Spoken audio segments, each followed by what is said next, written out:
Chris Page from Euclid, Ohio, and you are listening to Barbecue Central. We'll do it live. Okay. Well, do it live! I'll write it and we'll do it live! So to get that perfect barbecue, you use wood. Are you sure it's safe? Whatever. We put the lighter fluid on, strike the match, and... Oh! Should we call the fire department? That might be a good idea.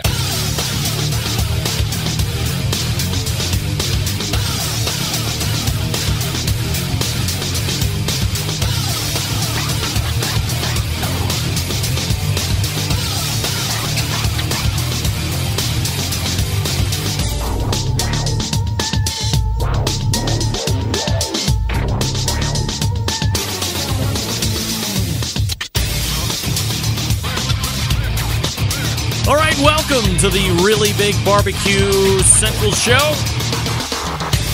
This is the show that talks about all things important to the world of barbecue and grilling. Originating from the Rock and Roll Hall of Fame city of Cleveland, Ohio, it is the barbecue capital of the North Coast. I'm your program host, Greg Rempe. Happy to have you aboard here. If you want to jump in on the show this evening, via the phone, 216-220-0966. If you would rather forego the phone situation and shoot me an email, here's how you do that. You can get in touch with the show by sending an email to Greg at bbqcentralshow.com or on the Twitter and Instagrams at BBQ Central Show. Everything else you want to find out about the show can be found at the main website, thebbqcentralshow.com. And here's what's coming up in case you didn't get the newsletter. They got sent out around noon Eastern today. Coming up in about 12 minutes from now, it is the second Tuesday of the month. And you know that's going to be a visit from the creator of the most heavily trafficked and popular barbecue and grilling website, not only in this country, but dare I say the world. It will be Meathead joining us for the 9:14 and 9:35 segments, respectively. Some things that we will be talking about include a little bit of a reintroduction to the aging of beef, and we will cover both sides of that. Wet aging and dry aging, we're probably not going to get as in-depth in the dry aging as I did at National Barbecue and Grilling Association's live broadcast when I had Jess Pryles on, who had at that point just recently dropped a huge reference paper, I guess, like over 3,000 words on dry aging specifically. Talked to professors and meat scientists, experts within the industry. So certainly if you're into the dry aging craze, this is a trend that I said I totally missed and whiffed on at the beginning of 2018, but certainly starting to see a surge of interest in dry aging, especially at home, not necessarily just finding a butcher that would be able to help you out with that task, but doing it in your house, in your basement or climate-controlled garage or utility room. I'm not going to use that term that everybody likes to use to describe a man's place. However, you cannot deny that dry aging of beef within the home or your particular residence is starting to gain traction, and quite a bit so. So Meathead will be joining me in about 11 minutes from now to talk about dry aging, wet aging, and perhaps a number of other topics as well. We also have some Facebook questions that you guys sent in over the course of the day that we'll get to as time permits. Then we'll move to the second hour. I think it's fun sometimes to have people on that are in the meat industry and more on a distributorship's side. And tonight we will start that conversation, and perhaps that might lead into a variety of different conversations with folks within that portion of the industry, different folks, if you will, that are in that meat distributorship, if you will. And I will be joined at 10:14 by a guy with who is, I believe, the sales manager for one of, if not the oldest meat packaging plants in Chicago, based in Chicago. And that is Adam Bloom from Wichita Packing.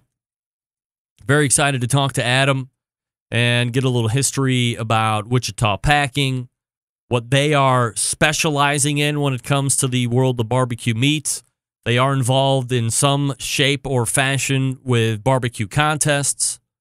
They do sponsor. I don't know if they sponsor teams per se, but maybe that's something that they do, and maybe that's something they'll be getting into. They also have a line of rubs and some other accessory items that we're going to talk to him about as well. So that'll be second hour at 10:14, Adam Bloom, and we'll run that as long as it makes sense. And then we'll probably have some open time. So if you're always wanting to call into the show, we have some books to win. We have Bill Gillespie's new book, Great Charcoal Grilling. Sorry, that's Secrets to Great Charcoal Grilling. Also, I do have another copy of Jeff Sproul's Hardcore Carnivore book, which, again, I can sign both of those books, my name on the author's book, which is a fun little thing we started here over the last couple of years. I do not have to sign those books as well if you win those. I do have some Quad XL Barbecue Central Show t-shirts, official show t-shirts as well. So we are... Did I say that right? Yeah, I'm sorry. Andrew Bloom. That's what I meant. Sorry, Andrew. My bad, bro. I wrote it down wrong. Oh, let me go here. Make sure that I... Okay, well, I wrote it down wrong in the open, and I wrote it down correctly in his actual segment. Andrew Bloom. Andrew, you are Bloom from Wichita Pack. That's what's on tap this evening. All right, let me ask you a favor, especially for the podcasters. Take a few minutes now. Press pause. Go to the rate and review section of a particular platform, whether it's iOS or Android or however you do it, and rate and review the show. Be open and honest. This helps bring visibility to this here show. Also increases visibility on your platform, believe it or not. So take a few moments if you haven't already and rate, review this show. Certainly I appreciate it, and I thank you in advance for your help. As we talk about podcast, if you are a podcaster only, you've noticed that we have, and we've talked about it on this show in the open for a handful of weeks, the segmentation or nuggetization of the show. And we've tried it in a number of different fashions, and I believe we have found one that will work going forward, and that is releasing hour number 1 on Wednesdays, releasing hour number 2 on Thursdays. And, of course, the biggest topic on the show is the show itself, and I have some emails helping me solidify that thought. Here's an email from Frank Smith. Greg, longtime listener, first-time commenter. You do a great job. Love the show and how you keep it fresh and relevant. Here on the West Coast, I listen 99% via podcast. I prefer to have a two whole hour show podcast. I typically listen while doing chores, smoking up a brisket or two, or just enjoying a craft beer or scotch with a fine cigar. Hate having to queue up multiple segments in the middle of yard work. Just lazy, I guess. That's just my 2 cents on the subject. Again, that's Frank Smith, KCBS Master Judge. So, Frank, I thank you for weighing in on that subject. By the way, congratulations on being a KCBS Master Judge. There's quite a series of events that need to take place in order to get that designation. And then, because, as I say here on the show, I love to live in the world of contradiction. If you are a fan of this show, you know I love to say one thing and then make an argument for exactly the other thing that I just was making an argument for. I live in contradiction. This email from Jason in New Jersey. I prefer the 2 shows you have been releasing recently versus the 1 2-hour show dump. I have an hour commute each way to work. To me, it makes it feel more fresh. If you put on a 2-hour show on Monday and I'm still listening 2 or 3 days later, to me, it gets old. But now I can do an hour on Wednesday and an hour on Thursday, and it's easier to consume, and the content seems fresher to me. To be fair, I'm not a huge podcaster, but I wanted to give you my opinion since you had been asking for feedback. Thank you, Jason in New Jersey. So there you go. We're on the 50-50 side. Obviously, there was only one way to get the show for the longest time ever, and that was me stopping the recording of the live show here on a Tuesday, compressing, saving, and uploading to the servers, and you were getting that 120-minute dump for the last 11 years.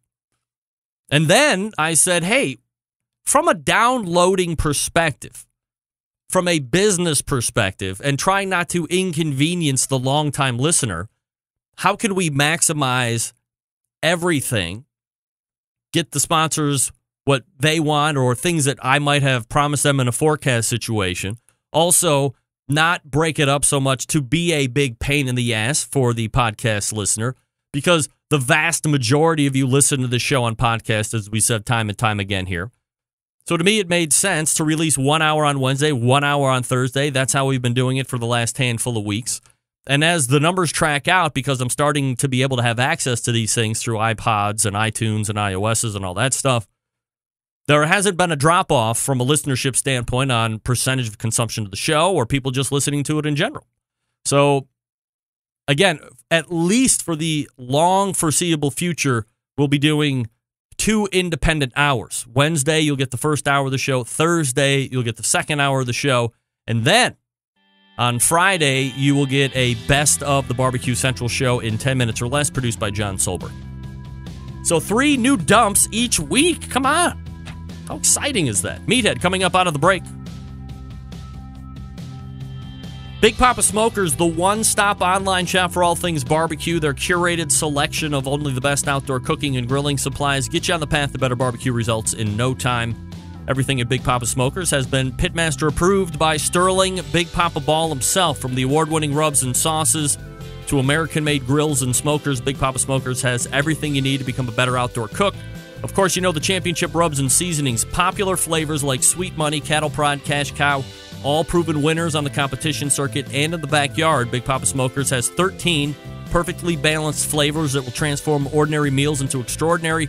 Whether you're cooking to impress judges or grilling for your family, Big Papa Smokers award-winning rubs and seasonings don't disappoint. Pick up a bottle today at BigPapaSmokers.com. Of course, they are the proud owner of the award-winning Granny's Barbecue Sauce. If you're looking for a new go-to barbecue sauce that will please everyone, Granny's traditional yet powerful flavors remind us why we fell in love with barbecue in the first place.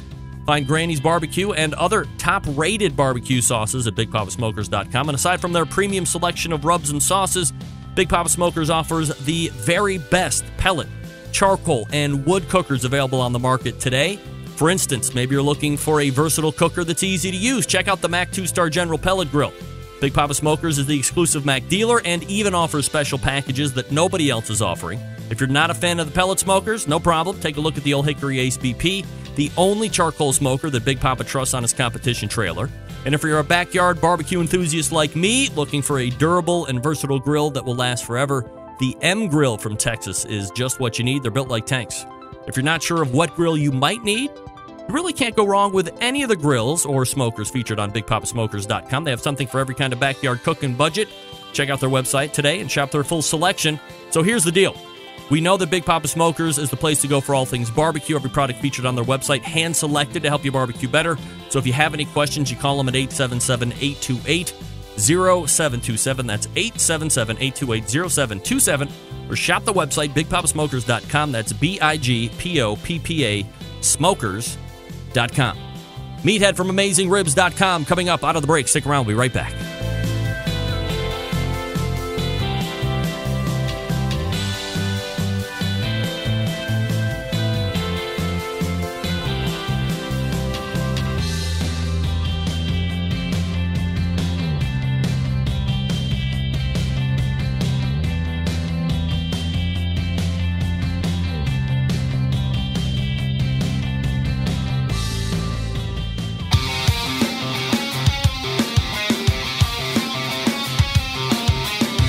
Broadcasting live from the Barbecue Central Show studios in Cleveland, Ohio.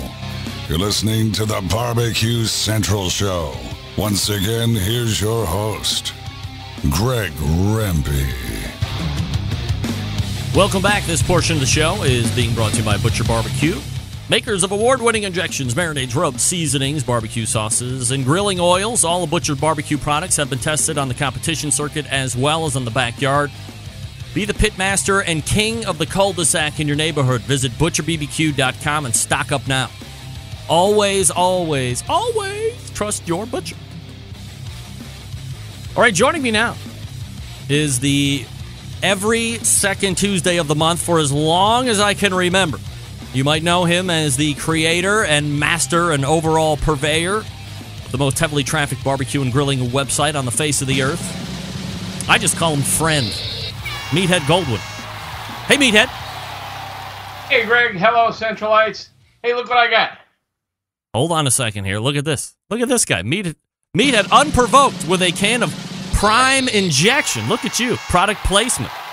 I just did it. I just did a Wagyu brisket over the weekend, Kentucky Derby weekend. We had a bunch of friends over.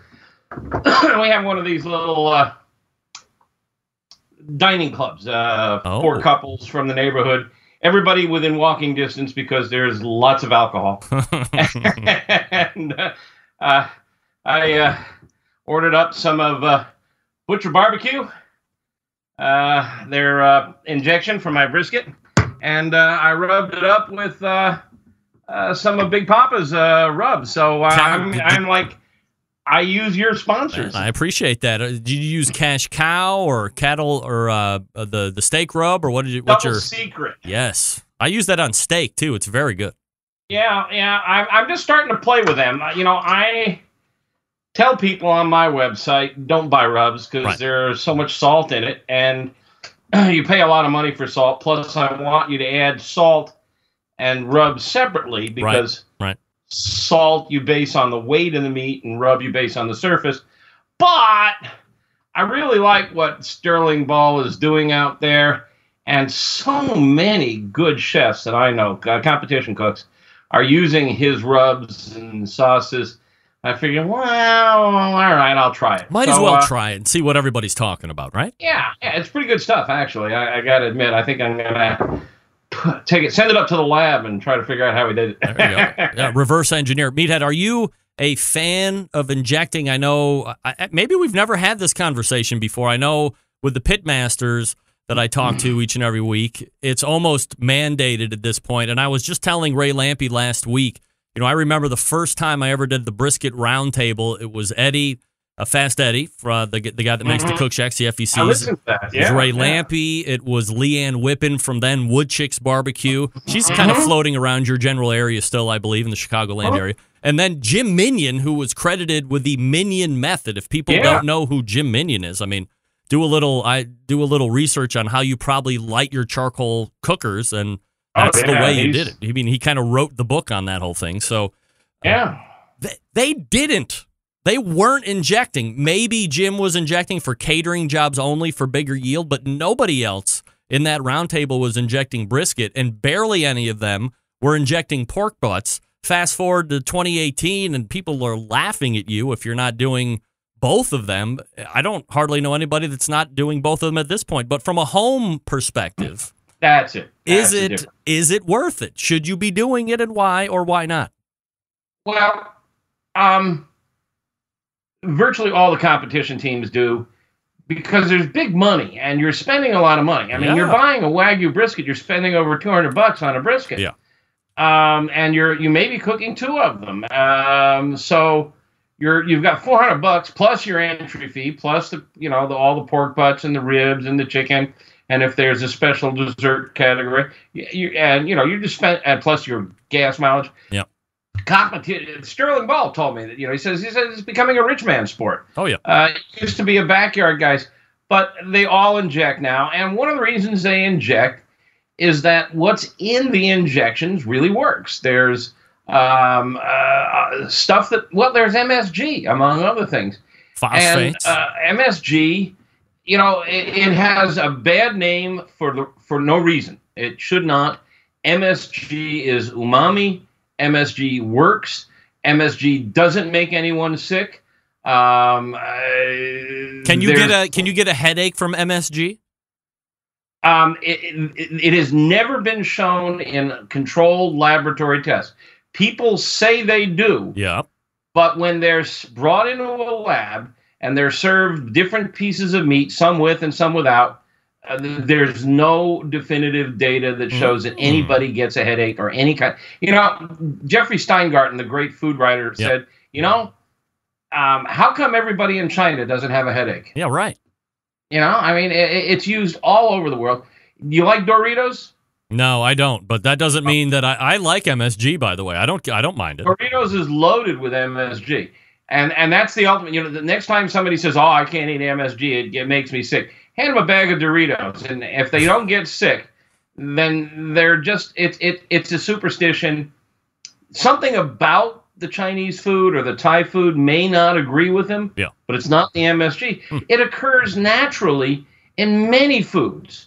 Parmigiano Reggiano. It occurs in tomatoes and mushrooms. And we're going to talk about tonight's topic. Aged beef has glutamate, which is the umami compound that's in MSG, monosodium glutamate. It has glutamate in it. So it's, there is zero data from a good research lab that shows it can get you sick. Now, I'm sure in the audience tonight, I'm not seeing the comments yet. There's somebody going to type, "Oh, no, you're full of shit, buddy. It makes me sick every time." Volunteer for a lab test, and it'll be very hard to prove. And you'll get on AmazingRib.com website if you're proven to be the only guy that is controlled testing getting headaches from MSG, right? No, I mean, they use it in these injections, and you don't hear judges going, "Oh, I can't judge anymore. I got a headache." It's in all the injections. So your question about injecting, I think, even for home use, even if you just inject with a little beef broth, beef broth, especially if it's got sodium in it, salt denatures protein. It helps the protein hold on to moisture. It can add flavor. You're putting extra water in there. You're going to cook this brisket for 8-12 hours. It needs all the water it can get. A little salted beef broth is not going to hurt. It's going to help. But if you want to get, there's about 6 different injections out there, and your sponsor, Butcher Barbecue, is very famous for their injections, and they win themselves. And many teams that use their products win. That would be a good one. But just beef broth will work. I don't mess with injecting ribs or pork butt. Pork butt's got a lot more fat in it than a brisket, and it's a lot more forgiving, and I just don't think it needs it. If I was competing, I would. I mean, you want every little inch that you can get when you're competing. Meathead joining me from AmazingRibs.com, so let's dive into the topic at hand, which is aging of beef. Now, is it fair to say that while beef aging obviously has been around for quite some time, that the interest from the layman standpoint, you, me, the Centralite public, has seen an uptick of sorts? I see it all the time being referenced in social media anymore, and here's the emerging trend that I missed at the beginning of the year, of course, and that's the interest from the home-based live fire cook. 12 years ago, it was home brewing. 3 years ago or so, it was distilling liquor at home. Now it's dry aging beef at home. I mean, cripes, Meathead, we can drink our own beer and liquor and perfectly cook our own dry aged beef. Quite an evolution, don't you think? Yeah, and it has been around for centuries. Yeah. There's actually evidence of Egyptian royal couples who were into aging beef. And there's evidence that some were even buried with their beef ribs that they had been aging. So it is definitely catching on. And I think one of the reasons it's catching on is that there have been a number of Kickstarter and crowdfunding projects for beef aging products. Yep. And I've had a chance to look at a few of them. Restaurants, I have a grocer nearby who has a beef aging locker. You can buy a gadget for a restaurant, for a grocery store that's a little bigger than a regular refrigerator, has an all-glass front, and you can put meat on the shelves, and it's temperature and humidity controlled. And my butcher keeps beef primals in there, and you can go in there and order a ribeye steak that's 28 days dry aged right there on the premise. So we're seeing more and more of that, and I think there's interest in it. There's one thing that we got to state before we get into this deeply. All right. And that is, you got to, before you start trying it, you got to taste the product. Dry aged beef. Now, let me back. Rewind. Wet aged beef first. Let me talk about that because it's a quick story. Then we'll get into dry age. Okay. Wet aged beef is beef that has been packed in what they call cryovac. It's a plastic bag that has all the oxygen removed, and that's typical packing from the slaughterhouse for things like brisket or beef primals, which is where the ribeye primal comes from, or the other big hunks of meat. They put them in this vacuum-packed plastic bag. The first one was by a company called Cryovac. They're called generically Cryovac, but they're not always made by the same company. So we'll call them Cryovacs. And when you store meat in the fridge, in the Cryovac, what happens is enzymes in the meat. The animal is dead, but the enzymes are capable of continuing to act, and they break down connective tissue, fat, protein, and they alter its structure, and they tenderize the meat. Now, when you age it in Cryovac, all this happens, and there's no moisture lost. And a lot of brisket cooks swear that you have to buy your brisket 28 days before the competition and dry age it for 28 days, or wet age it for 28 days. It makes a difference in the tenderness. And that is not uncommon. And you can get wet aged meat. A lot of better butchers actually keep 28-day wet aged meat around. That's fairly common, and it's not a lot more expensive than fresh cut beef. Now, dry aging is a different story. Dry aging, they cut it out of the bag. They put it in this temperature and humidity controlled atmosphere. And what happens is the surface dries out. It forms a crust. Sometimes it'll even get moldy. Yeah. Bacteria, mold will attack it. It will dehydrate slightly, not a lot. People seem to think it can lose a lot of weight by moisture, but it doesn't. This crust seals in the moisture, and the enzymes really go to work on it, and it alters the flavor. And for the first 7, 14, 20 days, you really don't notice a flavor difference, but it will get more tender. When you start getting up to 28, 45, 60, 75 days, the flavor changes drastically. You get a really significant difference in flavor, and you better make sure you like that flavor before you do it, because you can go out and spend $300-400 on a ribeye primal and age it 45 days and discover that it doesn't taste like beef anymore. And it doesn't taste like any animal you've ever had. It's starting to taste like mushrooms, or cheeses, or prosciutto, and not everybody likes that. So what I recommend you do is you find a restaurant that sells dry-aged beef. Maybe they have different days. Here in Chicago, David Burke's Prime House has their own aging locker. It's a big one, too. And they sell 28, 45, 60, and 75. And we had a really major technical problem that we solved. And I took all my tech team there for dinner one night, and we ordered one of each and shared them around the table. And it was really an interesting tasting. That kind of thing, it's expensive, really opens your eyes. It's a lot of fun. So make sure, first of all, you like the flavor before you go about trying to do it yourself. All right. Now, purchasing aged beef can cost a lot of money. It can be double to triple the price of regular beef, even prime. So there is a motivation to do it yourself. If you do it yourself, you can save a lot of money. Sure. But it ain't easy.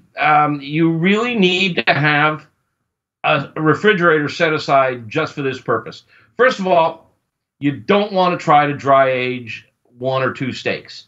Alton Brown did it on TV.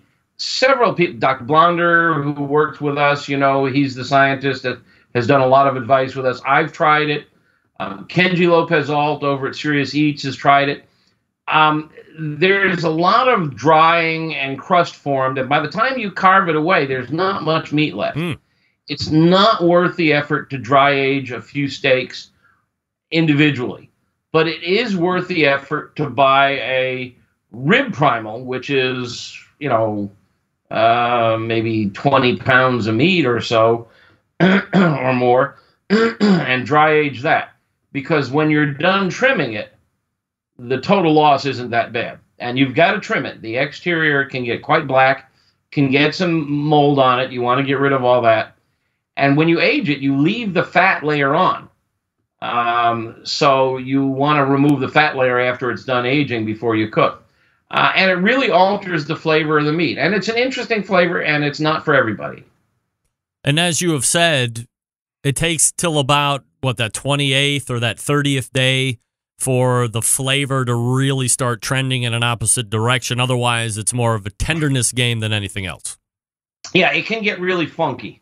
And some people really like that. I mean, it took me forever when I was coming up to learn to like stinky cheeses. Yeah.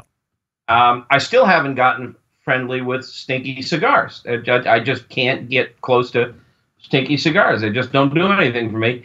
And I know a lot of people who are great food lovers who just can't get accustomed to aged beef. For me, 28 days is the ideal. It still tastes like beef, but it's a little more concentrated in flavor, definitely more tender, and it absolutely wonderful. But, it's like I've done beef tastings where I've just gone out and bought USDA Choice, USDA Prime, Wagyu, and real Kobe beef. And I've served the four of them side by side to a table full of people. And I almost always come down on USDA Prime. Really? I mean, the Kobe is absolutely unbelievably spectacular, but I can't eat more than 3 or 4 or 5 mouthfuls. I can't eat a whole big steak full of it. It's just incredibly intense. The same thing goes for the aged beef. It's just really intense. So for me, USDA Prime 28, that's the best I can get. I love that. But getting beyond that, it's too much for me. So I don't age beef very much at home. Do you have a whole setup at your house? Do you have a dedicated refrigerator and all that stuff? Well, I did when I was researching this. Yeah. I have a spare fridge in the basement. Usually it's for beer or, people keep sending me barbecue sauces. And so I got barbecue sauces and beer. And when Vidalia onions come in, I throw them in there. And so I just cleared it out. And I took a sheet pan and put some rock salt in it because it absorbs moisture, and it was running very, very humid in there. And then I put a wire rack on top, and I bought a USDA Prime rib primal and laid that on top. I got a fan that runs a computer. It's, a little box fan. It's maybe 4 inches by 4 inches. You put that in there because you want to move the air around. It's like convection airflow. You want to get that bubble of moist air that surrounds the meat off the meat. So you want airflow around it. I put a thermometer in there, and I put a humidifier in, a gadget that measures humidity in there. And I, tracked it and aged it, and it turned out pretty good. But, if it goes wrong, you've wasted a lot of money, and it can go wrong. Yeah. I mean, if people keep opening and closing it and bacteria get in there, or the temperature, if the power goes off and the temperature gets out of control, you got to keep it under 40 degrees. Under 38 is ideal. The humidity thing is an interesting question. There's a lot of debate about how crucial the humidity is. Mm-hmm. There's some really interesting research that says don't worry about it. We've tried it at different humidities, and it all turns out the same. Who's the researcher? Who's doing the research? Dr. Saville at Texas A&M. All right. Among others. I don't know if he's actually done the research. I read a quote from him. Actually, I may have it handy. And Kenji Lopez-Alt has done it. Here we go. It's a 2008 technical paper on aging beef by Professor Jeff W. Saville, Ph.D., Texas A&M. Quote, there are no published studies, now this is in 2008, that have compared the effects of different relative humidity levels on dry-aged beef. And it appears the studies in this area have used a relative humidity of approximately 80% with considerable range around that number. Really? Kenji Lopez-Alt has an article on aging beef at home on Serious Eats, and he says he's done comparison testing for beef aged at different humidities, and the tasters couldn't tell a difference. All right. But you do not have constant chunks of meat in your aging fridge cycling in and out at all various times. We couldn't just show up at Meathead's house and get a dry-aged T-bone or ribeye. It came down to, in one hand, beef. Yeah. In the other hand, beer. B-E-E-F, B-E-E-R. And the R won. Victory for the beer. I get it. All right, Meathead. I gotta change my name. I'm no longer Meathead. I'm Beerhead. Beerhead. All right, Beerhead. Stand by. We'll be right back, and then we'll get into some of the Facebook questions here in just 1 second. I'm going to quickly talk to you about one of the newer sponsors of the show, Traeger Grills. You know, behind every great meal is a great grill, but not just any grill. A Traeger grill, and the Timberline is Traeger's most advanced grill yet. It allows you to grill, smoke, bake, roast, braise, and barbecue like a pro, no matter what your level. Thanks to its incredible wood-fired taste. Seriously, you don't know flavor till you're cooking with it. Traeger grills use all-natural hardwood pellets as fuel, so you're literally cooking with flavor, from low and slow smoked ribs to a seared steak, and even a baked apple pie. Traegers can handle it all. And the Traeger Timberline makes it even easier thanks to the Wi-Fi capability. You can check on your cooks, kick up temperatures, and set custom cook cycles anytime, anywhere, all right from your smartphone through the Traeger app. In fact, I need to go check my brisket right now. Find one at your local Traeger dealer or check them out online at TraegerGrills.com. How about this? Want to beef up your barbecue game? That's right, Traeger Shop Class is going on from coast to coast, bringing barbecue knowledge and amazing wood-fired food everywhere they go. Taught by professional pitmasters like Doug Scheiding from Rogue Smokers and Danielle Bennett from DivaQ. You know her. Chad Ward, the guy from Meat Church. You know those guys. They're all those pitmasters that are teaching these shop classes. You'll take home all the skills you need to reach barbecue glory. Find a shop class near you and sign up today. You can say hi to Matt Pittman and take some of his really cool stuff home. Plus a Traeger grill. TraegerGrills.com/shopclass or TraegerGrills.com to check out those cookers. Meathead and I will weigh in on your Facebook questions right after this. Stick around. Be right back.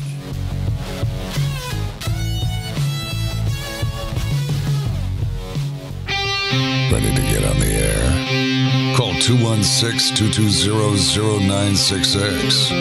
Now, let's get back to the LeBron James of barbecue talk. Greg Rempe.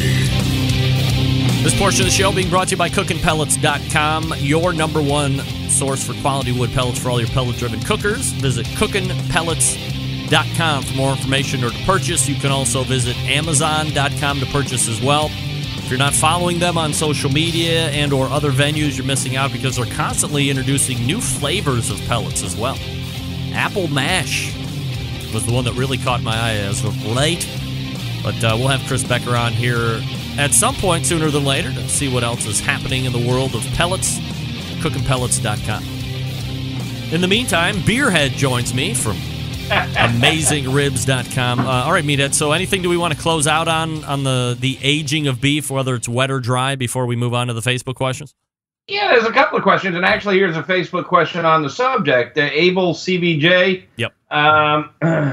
asked about can you age beef ribs?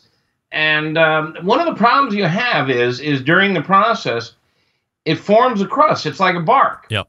I mean, when you're cooking meat, your bark is essentially dried meat. It's like jerky. Your humidity has evaporated. That's what causes the stall. We've talked about that. And you get this dry crust. And you get the same thing when you're dry aging. You get this crust, only you have to remove it. It can be bacterial or moldy, and it's just but ugly. Now, I know a restaurant that actually trims that off, and then they sort through it and pick the best and grind it and make burgers out of it, and they're god-awful good. But generally, it's discarded, and that's one of the reasons dry-aged beef is so expensive. So if you dry-aged beef ribs, you're going to trim off maybe a 1/4 inch. That's not going to leave a lot of meat. So I mean, it might work. It might be good. Do the plate ribs if you're going to do it, right? Yeah. Give yourself. Some of the other things that happen when you dry age is because of dehydration, there's not a lot, but maybe 5-10%, the ratio of fat to muscle goes up. More fat, more flavor. Fat can oxidize, which changes the profile of the fat flavors. You get the tenderization. The protein is altered by the enzymes. So a lot of chemistry is going on. A lot of things are happening. And as a result, you end up with something that often doesn't taste like beef at all. So the other thing I wanted to mention is there are a bunch of products on the market that are supposed to help with aging. Best known is something called Umai, which is it's a bag, right? Semi-permeable bag that you put the meat in. And some people swear by it. Some people swear at it. It's very difficult to seal the bag, and you really almost have to buy their sealer. Your standard, the one you use for sous vide or whatever, may not work. The bags are expensive, and it's a different process because of the bag performs differently than if the meat is out in the air. There's a product called the steak ager, which is a plastic box that goes in your fridge.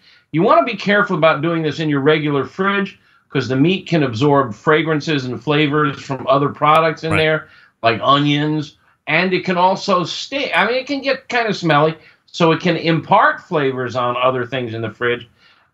There's a product called the steak locker, which is a small, like dorm fridge, designed specifically for this purpose, around $1,500, and it's got a UV light in there to kill bacteria, which might be a good idea, but maybe you want some of that bacteria.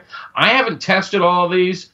I've asked Professor Blonder if he can get into it with me, but he's been really busy with a bunch of other stuff, and we haven't gotten around to it yet. The technique I described earlier works. Just get yourself a dorm fridge or a spare fridge, clear out just about everything else, put the meat on a wire rack, control the temperature, and it should work. Just be careful about opening and closing and introducing a lot of bacteria and mold, and make sure you don't lose power. All right, Meathead is here from AmazingRibs.com. We got some Facebook questions here if you want to go ahead and tackle some of those. First one is from Steve Ray. This is not necessarily barbecue or grilling related, but I think he's just looking for your opinion here. The other day, I was baking potatoes, and when I pulled them out of the oven when they were done, just out of curiosity, I pinned one with my Thermapen and noticed it was 210 degrees. At the same temp, when I would normally pull a pork butt or a brisket, or as they would be traditionally marked as done. Do you find that surprising, or is that just what you would expect? Just what I would expect, but that's only because I'm an obsessive and I've been doing these tests, and so has Professor Blonder. At 208, the potato is a little crunchy, sort of al dente. At 210, it's softer, and at 212, you can actually get it up to 212, and it can get very fluffy, and it's a matter of your preference. And temping a baked potato is just as good an idea as temping chicken or a steak to know when it's done. Figure out what temp you like it. You don't have to work by the clock. I mean, same thing as everything else. You throw the potatoes in the oven, and you give it an hour, you pull them out, and you serve them, and they're hard as a rock. So temp your potatoes. Figure out what temperature you like best. Start at 208. And what you could do is one day when it doesn't matter, just throw a tater in the oven, and when it hits 208, pull it out, cut a wedge off, and taste it. See whether you like that or not. Put it back in, pull it out at 210, taste it. But absolutely, 208 to 212 is your window for potatoes, and it works. Well, if you're a Fireboard owner and you're a potato lover, load out the Fireboard with internal meat probes. You can get up to 6, I believe. It's either 6 or 8. And then just jam 8 potatoes in there and start taking them to various internal temperatures. Next thing you know, we're going to, in 2 years from now, Meathead, we're going to be talking about how you take your baked potato to 175 internal, foil it with juice, and you start injecting potatoes. And we've started a new trend that we're going to see bud out here in the next 3 or 4 years. But that's very interesting stuff. I reverse sear potatoes on the grill. I will take a potato, slice it in half, get it wet, sprinkle salt, let the salt penetrate, dry brine, let it sit for an hour or so. The salt will go right down in there. Wonderful. It also helps dry the skin. Then I'll oil it lightly, sprinkle it with a rub. I use my Memphis dust, which has got a little sugar and a bunch of other good stuff in it. Start it out on the indirect side. It starts to get a little crusty. Even the cut edge gets a nice crust on it. And then finish it over direct heat just to really get that skin crunchy. I love potato skin. Wow. And bring it up to 210 to 212. Fantastic. It's fantastic. All right, next question is from a guy that you had mentioned in the first segment, Sterling Ball, and his question is temperature, okay, hold on. Let me learn how to read first. Is temp more important than feel when cooking barbecue? Now, let me answer that first before you delve into it. And here's what I think.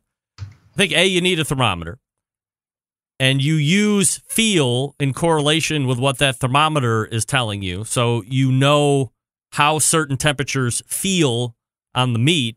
And you can never go, temperatures are merely guidelines.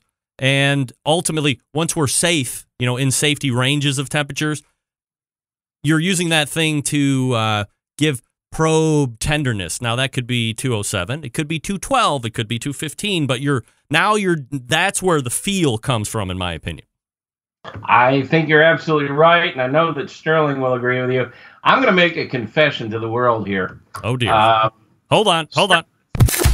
A Barbecue Central Show exclusive Meathead's giving a confession. Update. All right, Meathead, go ahead. There's a hell of a lot I still don't know about barbecue. And when I can't figure something out, Sterling is one of the first people I call. One of the smartest guys. He really knows his stuff. For sure. He really knows how to cook. And he carries great products. And I cooked my first Wagyu brisket. I mean, I'm a backyard cook. Yeah. Don't buy Wagyu briskets at $250 a pop very often. Well, I don't ever. Yeah. And I wanted to for our little dinner party the other day. And it turned out great, but it was just a little elasticy. It wasn't quite.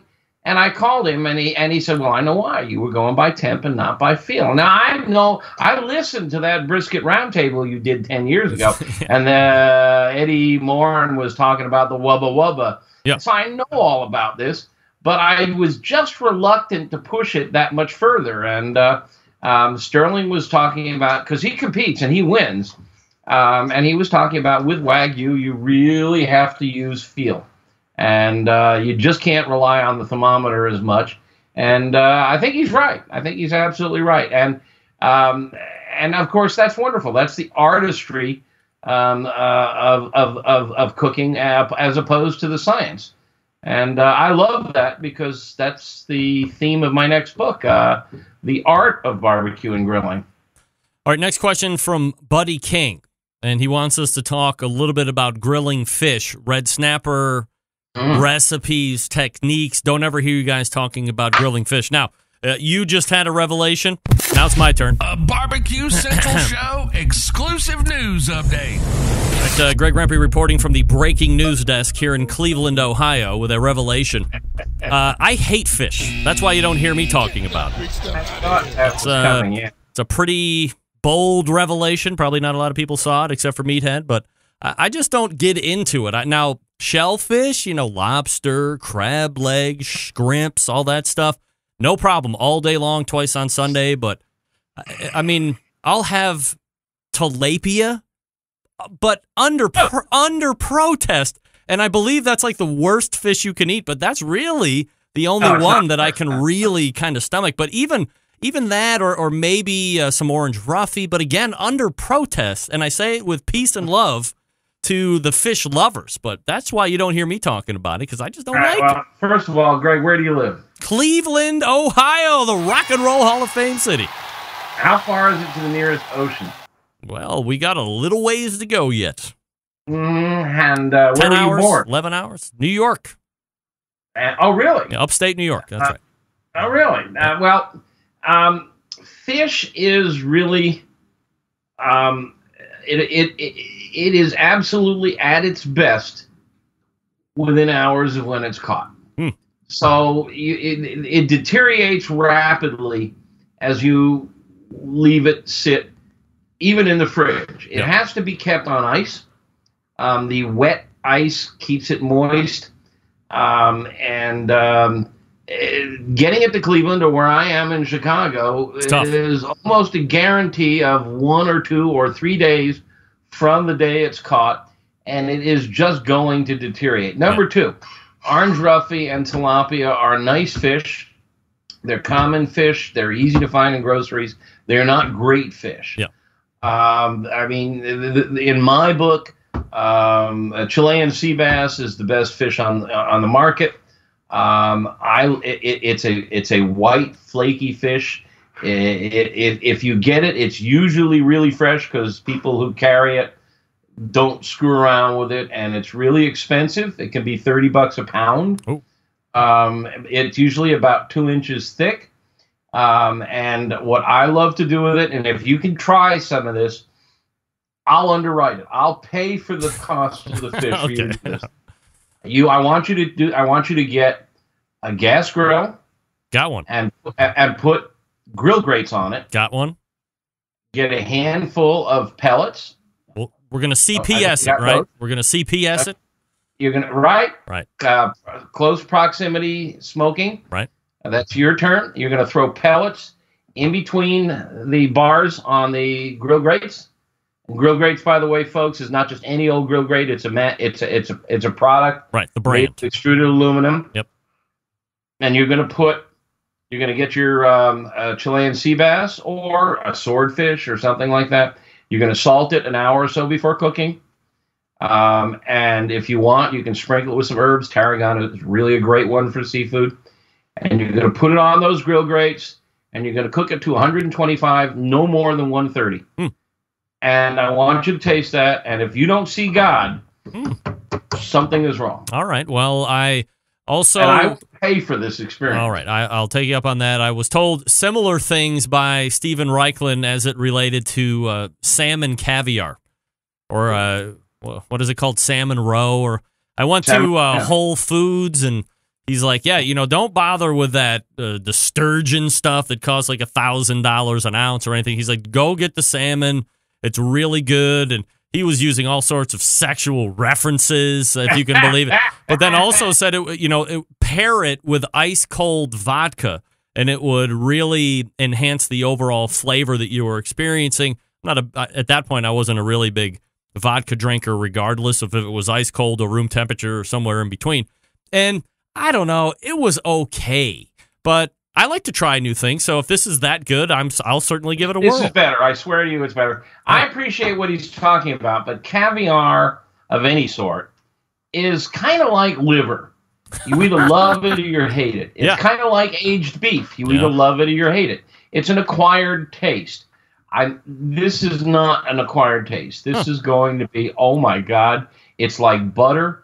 It's like honey. It melts in your mouth. And that little bit of smoke, it'll actually turn that white flesh slightly golden. A little patina. It'll get a golden glow to it. Yep.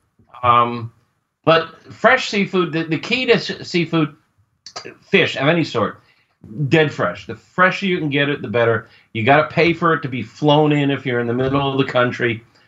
Freshwater fish are nice, but they're usually not as good as saltwater fish. My favorite fish come from cold climates where they have more fat. Go ahead, play your drop. Fat.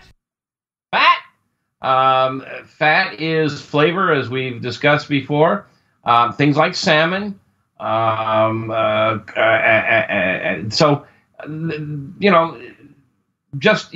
Absolutely adore fish. I'm stuck here in Chicago. I was raised on the coast of Florida. Right. I was raised with a fishing rod in my hand. I've caught marlin and swordfish. I once sailed with some friends from Key West to the middle of the Gulf of Mexico to the dry Tortugas. Jeez. And caught a 55-pound mahi-mahi and ate it that night along with the roe. I mean, there's just nothing like it once you get it really fresh and out of cooking. All right, so and 130 is the max you want to push it. All right, 130. I'll report back. I'll try and get it done here before the next time we reemerge on the second Tuesday of the month, which will be June at that point. In the meantime, you can.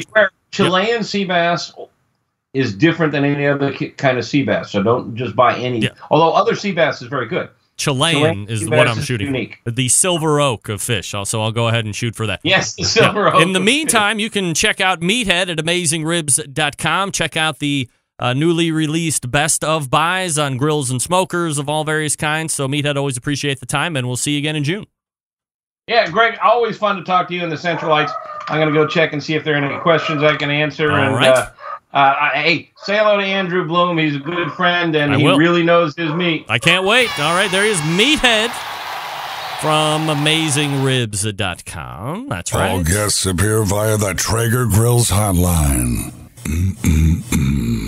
Yummy. So I will be looking forward to talking with Andrew. I'll also be looking forward to trying out the Chilean Sea Bass Challenge. Is that what we're calling it? The 2018 Chilean Sea Bass Challenge. Hashtag Chilean Sea Bass Challenge. I don't know. We'll see. Attention, folks in the barbecue business. I'm going to talk to you about Southside Market and Barbecue. Established in 1882, Southside Market and Barbecue is the oldest barbecue joint in Texas and has been owned and operated by the same family for 3 generations. They offer premium Central Texas barbecue products smoked over real Texas post oak wood, shipping, distributing, manufacturing sausages for companies across the U.S. From food trucks to multi-chain restaurants, Southside Sausage can be on your menu too.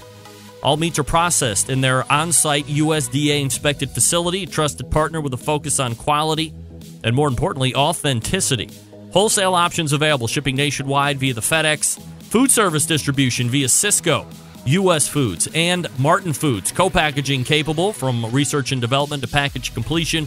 We can follow your recipe, or we can help you develop something brand new. Let me talk to you about something that's really amazing. Private label opportunities, they are also available. Not familiar with what private labeling is?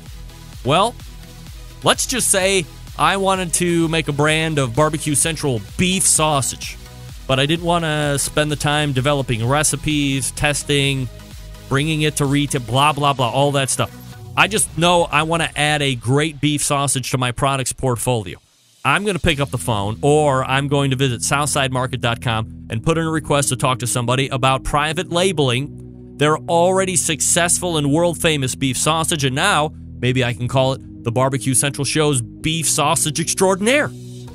That's private labeling. Easy. They sell product, I'm selling product, creating a revenue stream, or putting it in my restaurant or my food truck under my name, my brand. It's great. Check out SouthsideMarket.com for more information. Now, here's the payoff. 10% coupon code for online orders only. When you use code BBQ Central, all one word, BBQ Central, you get 10% off all online orders. Visit SouthsideMarket.com. That's SouthsideMarket.com.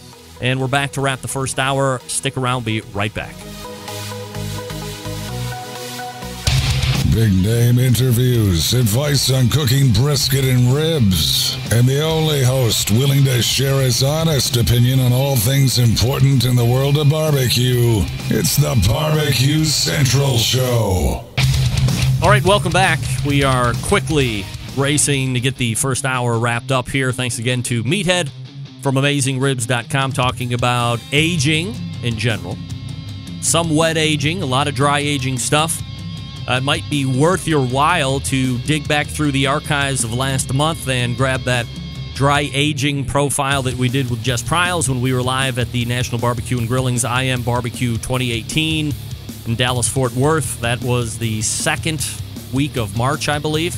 So I guess you got to go back 2 months at this point since we're in May. But that was a great visit with her live. Plus, now you have Meathead's input. Figure out if you want to try it at home or if you want to make a relationship with somebody that's doing it, or find a restaurant that does it. Taste first. That's what Meathead said. Jess said similarly the same thing. All right, we're back to start the second hour. Stick around. We'll be right back.